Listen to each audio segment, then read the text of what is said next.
Kasus dugaan malpraktik bidan yang mengakibatkan seorang siswi SMP di Palembang mengalami kebutaan. Kini dalam penyelidikan Subdit 4 Tipiter Direktorat Reserse Kriminal Khusus Polda Sumsel, polisi telah memeriksa 4 saksi, termasuk seorang ahli pidana kesehatan dari Universitas Jambi.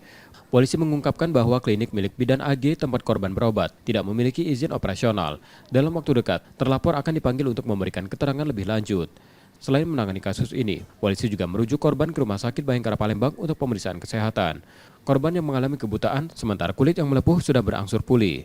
Korban membutuhkan kornea mata karena kebutaan yang dialami setelah mengkonsumsi 6 jenis obat. Masing-masing obat alergi, antibiotik, obat demam, nyeri lambung, dan vitamin yang diberikan bidan AG. Pekan ini polisi juga akan menghadirkan ahli dari Majelis Kehormatan Disiplin Kedokteran Indonesia untuk mengevaluasi kapasitas terlapor dalam penanganan medis. Keterangan beberapa saksi, diantaranya pelapor atau ibu korban. Kalau korban kan masih sakit, kondisi sakit.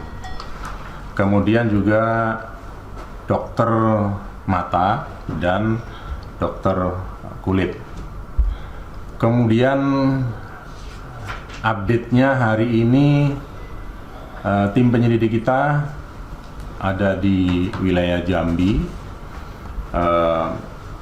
memeriksa saksi ahli dari saksi pidana kesehatan itu dari Universitas Jambi hari ini ya, bahwa sudah dilakukan pengecekan izin praktek bidan Agustin dan juga STR pada DPMP TSP Palembang yang diperoleh data untuk izin praktek memang tidak dimiliki oleh bidan tersebut.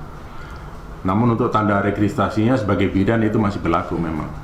Sebelumnya keluarga korban telah meminta pertanggungjawaban terlapor melalui mediasi di kelurahan setempat, namun belum mencapai kesepakatan.